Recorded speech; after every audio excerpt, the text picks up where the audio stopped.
Yo, what is up guys? Welcome back to a brand new F1 2020 video.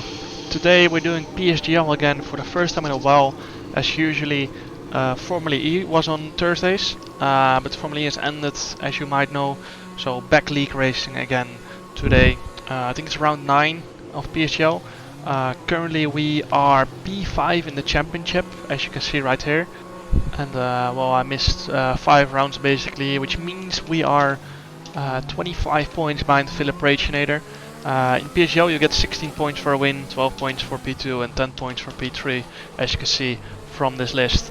But we're definitely not out of the championship yet. You can see there are 5 races remaining on this list, but the championship has been extended by another 2 races. So we have a bit longer to, or a bit less time until the next game, you know. And yeah, so basically that 2 races is helping us getting into the championship fight again. But as you can see right now, it's wet around Paul Ricard. Usually it rains quite a lot around here in league races in general. This is Q1. PSGL has a full qualifying, which is really nice. It's the same as F1 Esports, so really like that. Put 2 flying laps of fuel win, but I'm confident enough to go through on 1 lap. Even though Paul Ricard is really strict on track limits, I was quite confident I could do it with 1 lap, but just in case of a track limit invalidation, I put in 2 laps of fuel. So we're P20 currently. Our teammate Danny Moreno hasn't set a lap yet as well, so he's P19, and then all others already have a set lap time. We both wanted to set or save a set of full wet tires in case it stayed wet longer. You only get 2 new sets of tires from the wet compound basically. So we only really want to use 1, and on that 1 set we only want to do 1 push lap, so that we have fresh tires in case of full wet conditions later on in the qualifying. It is said to be less rain in Q2 and Q3, but well, you can't fully trust the weather system on F1. So planning to do only 1 lap. So coming out of the final corner, need to be careful on throttle. Very slow hairpin, that last one. As I ask about the weather conditions one final time before I head into turn 1, 4th gear. And then you see left quite a bit of room on the table on the inside. Rear stepping out, a bit too aggressive on throttle initially, hence why the rear broke away from me a little bit. And heading into turn 3, 4th gear, and then down to 3rd for the last one. And then a very tight right-hander, which basically goes into a long right-hander, so always tricky on throttle through here, as it's quite bumpy and a bit messy over the curbs around there.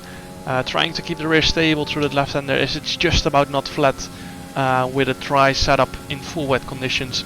Heading into the chicane, reaching 310 kph, maybe even more in wet conditions. Dry conditions probably around 330.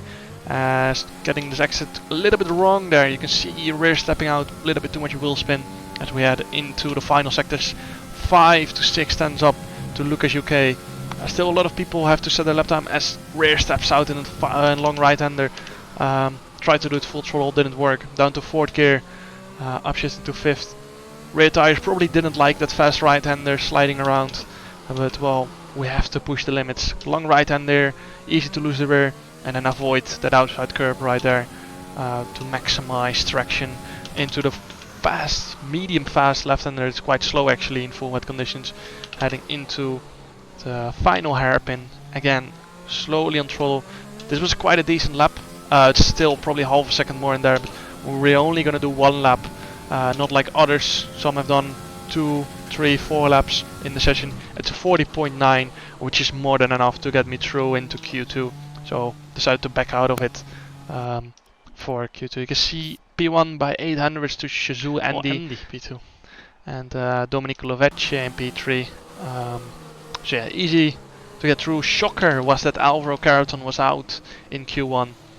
But yeah, that happens, I guess, especially on Paul Ricard. Track limits really strict. But now Q2 final run, we're already P1 by I think at the moment 2 or 3 tenths. Decided to go out again as Q3 was quite certain to be dry, so might as well use another set of inters, and even then we would still have 1 set new left for final qualifying session. So going through the first section. I was 300 up going into turn 3. And then into this right-hander, half a tent up. It's very messy through here, it's all compromises, so you can't really pick your first sector time as to be really important, as it combines with sector 2. So 1 tent up going into the next chicane. Barry Borman still P2, Josh Idol P3, I probably said his name wrong, again like usual. But yeah, now going through here, looking to get a slightly better exit out here than last time. You can see gained a little bit on that exit as I got a wheel spin on the last lap. Now heading through this fast right-hander. This time I am gonna do it flat out. You can see in the right bottom, rear wanting to get away a little bit again, but this time we got it flat and gained quite a bit of time through there, a few hundreds at least. Through the long right-hander again, a little bit too much understeer for my liking, but we get it right. And then again, trying to get it to slow down in this tricky braking zone, long right-hander. Again, stay away from the curbs, even in intermediate conditions you don't want to be touching them, as curbs are very slippery in these conditions. Through the long left-hander again, into the final hairpin. Again, can be a little bit more aggressive as in Q1 with the throttle. A little bit of wheel spin, but up to the line. Lost probably half a tenth in that final corner, but it is going to be P1 by 4/10 of a second. So very solid Q2. You can see 3.97 tenths to Barry Borman in that Q2 session. Our teammate Danny Moreno only just got through by 400ths in that qualifying session, so a little bit lucky to just squeeze through there. Had the same in Evan Esports a few times in Q1 where I only went through to Q2 by a few hundreds. But yeah, very nice to be both fast in wet and intermediate conditions. I choose a dry setup, but seems to be working well in wet conditions as well. You can see now, first lap of Q3, it is still wet. You can see me warming up my tires very aggressively, as it's quite a pain to warm them up in these drying up conditions. Josh already put a lap time, but the track is slowly drying up, so I decided to go out a little bit later to try and have a little bit more of a competitive lap time heading into the final run. The final run is the one where it's going to happen. You can see turning into the first corner, front tires were just not there. Still very slippery, so I was probably a little bit too careful, but at the same time fronts were not responding very well, probably too cold heading into turn 1. And then through here, still back end wanting to get away a little bit. We are well over 1 second down to our normal sector 1 time. We're getting away in the traction zone right there, and then opening the DRS for the first time in this qualifying session, heading towards the chicanes. As I said before, 330 kph top speed, braking just before that curb there, and then down to 3rd gear to get the minimum speed a little bit down to get a better exit.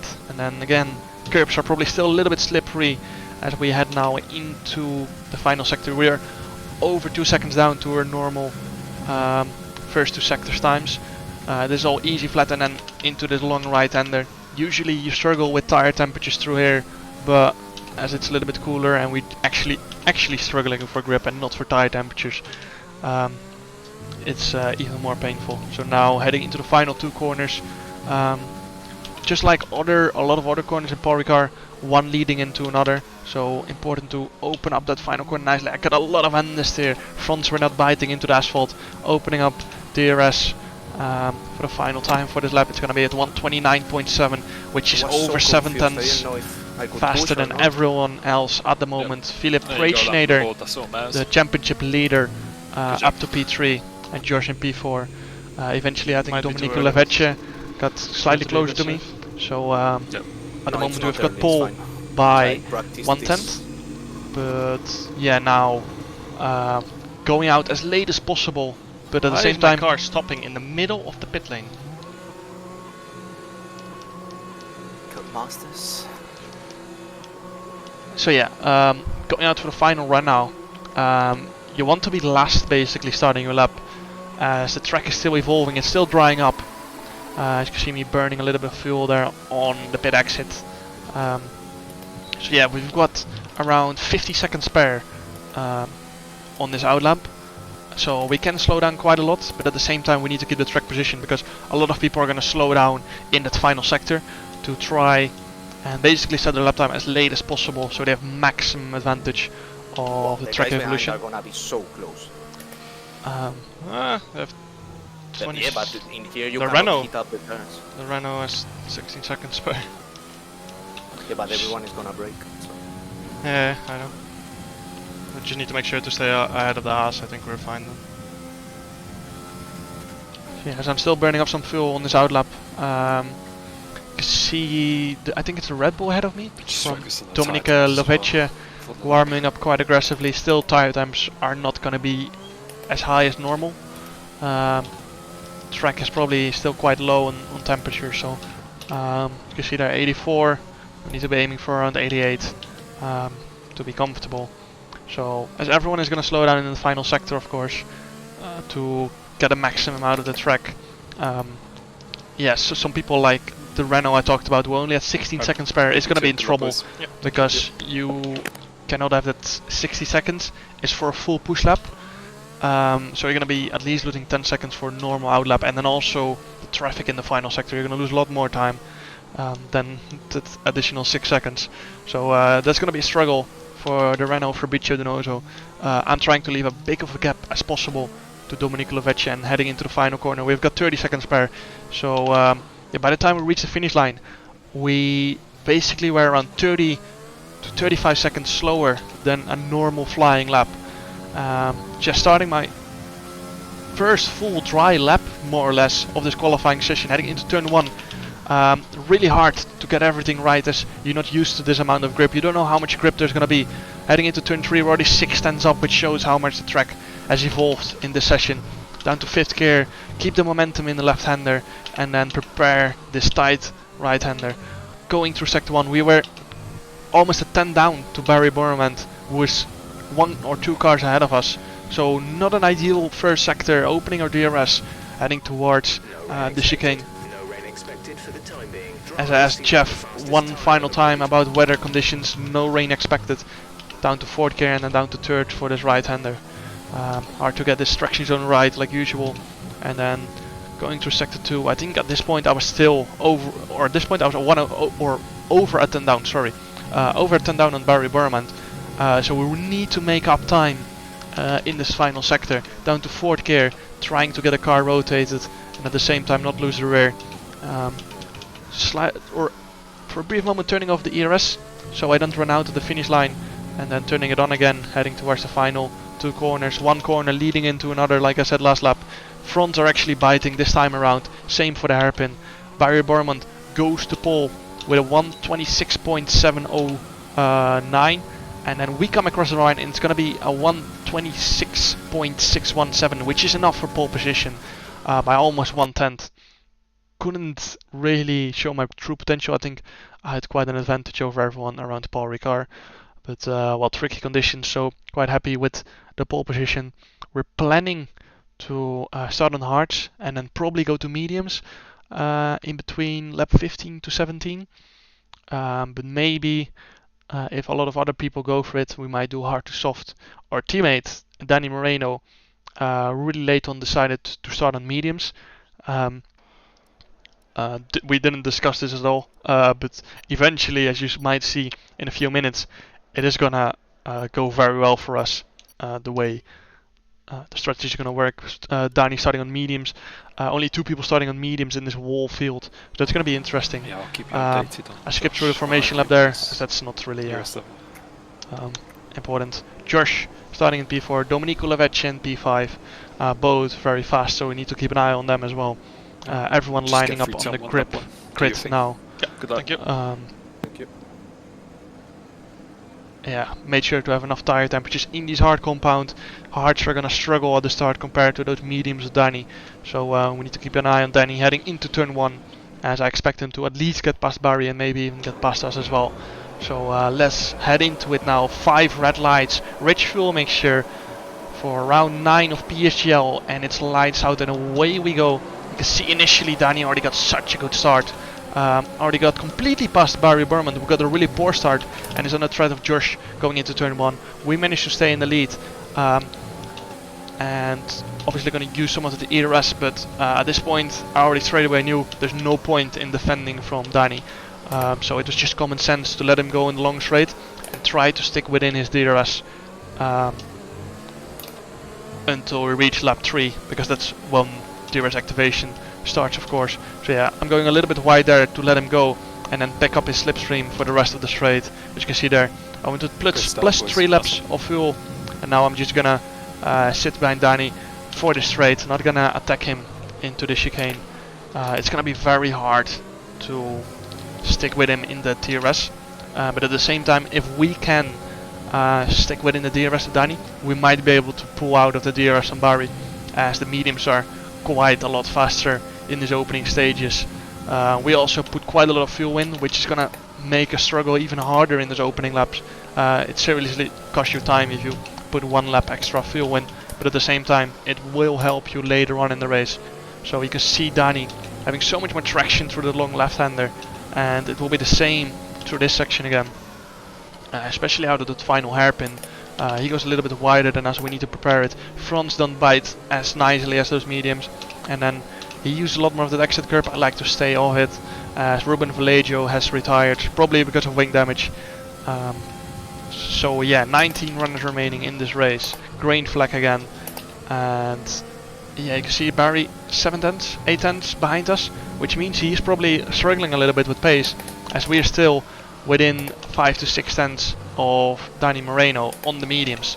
So we really have to push hard this lap and get it correct. Use a lot of ERS, because if we can stay within the DRS of Danny, it might change the whole race. So you can see Danny using a lot of ERS on this straight, but we are going to save it for the exit of the chicane. You can see green sector 1 obviously, as we just started the race. Danny almost 1.2 ahead, so this is where we really have to push hard. We're going to turn on the overtake button for this straight, and in that final sector it's very mechanical, so he might have a little bit more advantage. He cannot use more ERS anymore, as he used a lot on that first straight. So luckily we got back within 8 tenths, and now we need to push so hard. I'm going to use some overtake in this middle section as well to have a little bit of a sneaky gain. Barry now 8 tenths behind us, so it's not really looking like we are going to pull out of that 1 second, and then suddenly as we turn on the overtake he doesn't, going into the final 2 corners. So suddenly we're almost 1 second ahead, and we are 1 second ahead coming out of the hairpin, and luckily we're just about. Barry almost 55%.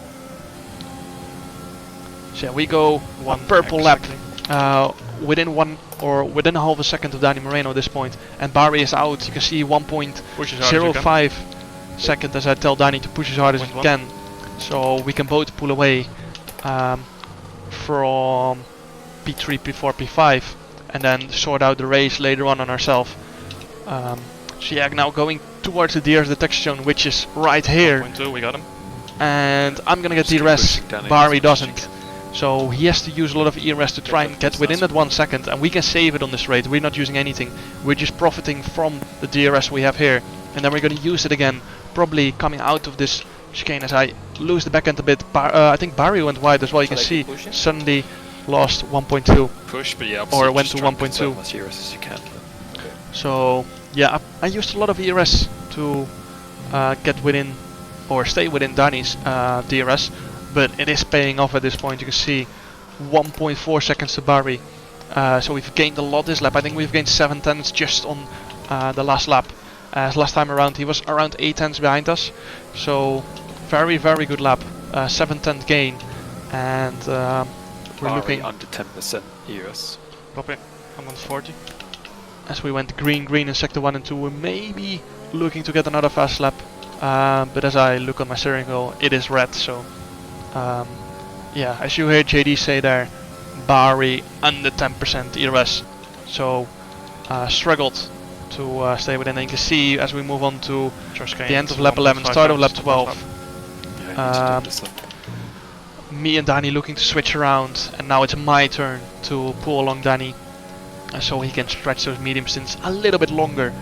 We have gained another 1.5 seconds to P3. The only difference is that Josh managed to overtake Barry in those laps in between. But now me and Danny are going to switch around again. You can see I have 100% ERS. Danny is struggling with the tires for the past 1.5 to 2 laps. So I'm going to turn on my overtake button, use the DRS and get past him.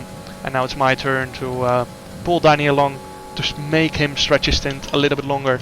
Let's not forget, Danny has to go to the hard tires after this, so he will be under a little bit more of threat from P3, P4. But if we play this right, I would consider the end of this lap or next lap, Danny, I would for you. then Danny won't be in the threat towards the end of the race. Realistically, I'm probably looking the best, as I have to move on to the mediums after this, and Danny didn't really get the advantage of the mediums, as I managed to stay within the DRS. So yeah, at this point in the race, I have the upper hand compared to Danny. So yeah, I just need to keep Danny within the DRS for at least the rest of this lap. I'm going to use a little bit of my ERS so he doesn't have any dirty air, and now Danny decides to pit. So he has done a full 13 laps on those mediums when he gets into the pits. And some people that started on the hards actually follow him to try and get an undercut on other people. Luckily for Danny, he just managed to come out ahead of the people that pitted on the hards. We just had a big enough of a gap. Just in front. That was lucky. Good job. Push, push, push now. And as you can see as well, Josh got a 3-second penalty. We've got 0 warnings at this point. I think Danny, our teammate, has 2 warnings, so he's a little bit tricky. I remember him as long as one getting his very early on. As you hear me say, trying to stretch his stint as long as possible in case of a VSC of a safety car.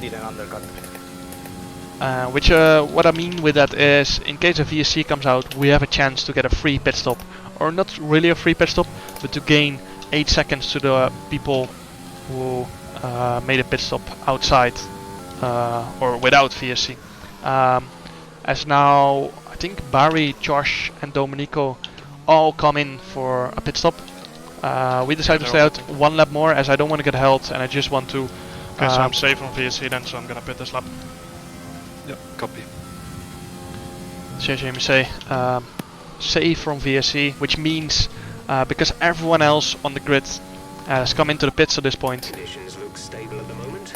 No rain currently expected. Dries seem like the best tyre for now. As everyone on the grid has made a pit stop, lap time, Danny? I can't get basically screwed over by the VSC anymore. Well, no one is going to get a free pit stop anymore. Our teammate Danny Moreno at this point in P2, Nicolas Matteo in P3, who has a 5-second time penalty. They came out behind other mediums. Yeah, but that's fine. I was 4 seconds out. So yeah, as you can see there, Barry Bormand cut out behind Shizu Andy and Nicolas Matteo. No, but I say this because Nico and Andy are not gaining on me, and they are on mediums.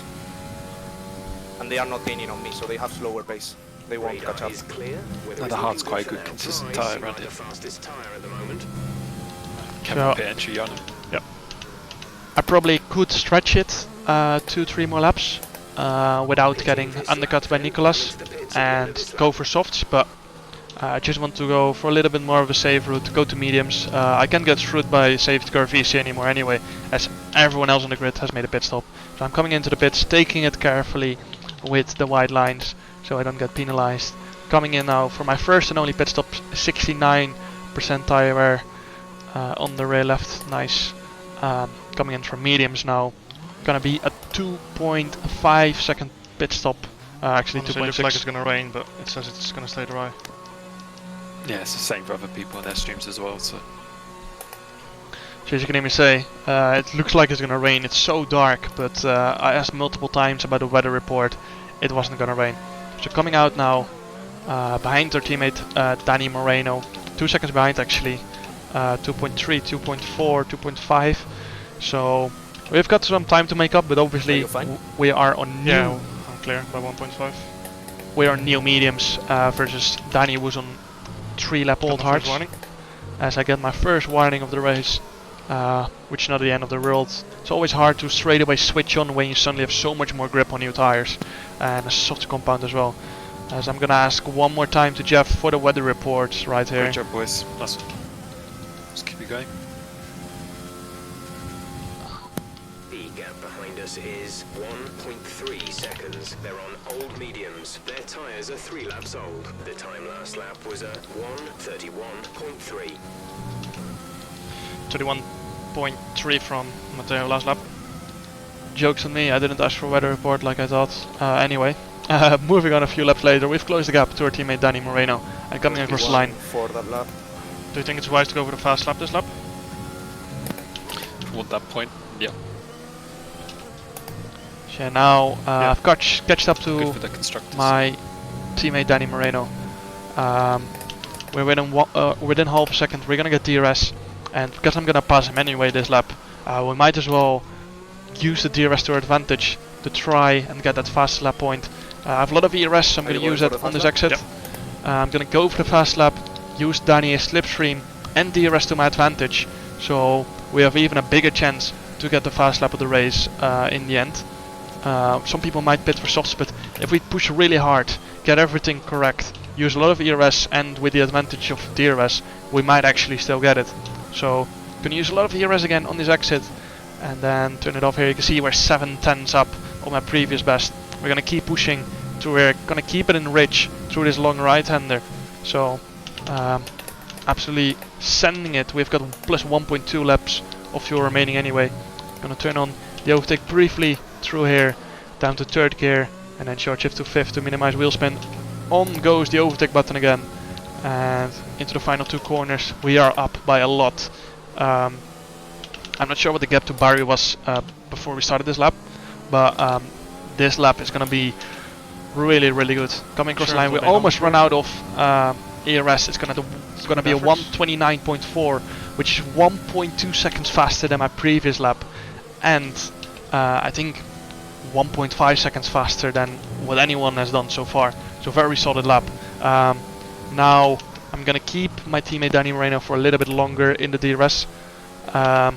As well, he's a 3.3 second gap to Barry, but well, at medium versus hards, Barry has slightly fresher tires, so I need to help him a little bit. Weather check again, should be fine, but no harm doing it. No rain expected. No rain expected for the time being. Dries seem like the fastest tyre at the moment. So this was the weather check I had in mind a few laps ago. So yeah, teammate Danny Moreno, 6/10 behind me now. We need to try and keep this gap somewhat consistent, but in the next few laps I'll probably try to get out of his DRS just so we can have a save end. You can see there we pulled away a little bit from Danny. I think around lap 23 or 24 we pulled out of the DRS and went on to push. So yeah, he's quite clear from Barry by 1.6 seconds actually. And Barry is 4/10 out of Nicolas Matteo, who has a penalty anyway, same for Josh. So Barry's not really under threat, and Danny is not really under threat as well, same for us. Barry closed in a little bit in the last few laps, but didn't really want to take any risk with track limits. I was meaning spinning, so yeah, just want to take careful, not take any risk. I've got quite a lot of fuel remaining, but in this last sector I just want to push a little bit, so I'm going to use some of that overtake and flex my... Final lap of the race. No threat of rain for the time being. Conditions looking good. Dries seem like the best tyre for now. Flex my pace a little bit, because see, the sky has cleared up massively in the past few laps. But yeah, flexing my muscles or pace a little bit in this final sector and pushing a little bit on to try and see how much I can pull away and how much of a pace advantage I have in this last sector. I felt very comfortable all week in this final sector, and it's really where I was strong compared to others. And then coming across the line, it's going to be our 2nd win only of the season in PSGL. Great job, boys. Missed a lot of races, of course, but yeah, in my opinion, one of my best races this year. Really showed that I was the best in every condition, every scenario, every tire compound available. So yeah, France seeming to be a really good track for me on F1 2020 at least. So very happy with my performance. We close in a lot on the championship to Philip Reichneder, who only finished 9th. So he only scored 2 points. We scored 16. In the end, our fastest lap got taken away by our Veloci teammate Tom. So yeah, we went into the pits 3 times to get a faster lap. So not ideal, but it's still 16 points. We close in a lot to others. So which means we get 56 points now, and Philip Richard is on 67. But with 5 or 6 rounds remaining, we're looking to get or be in the championship hunt at least. I hope you guys enjoyed. Make sure to like and subscribe if you want to see more. And see you guys next time. Ciao.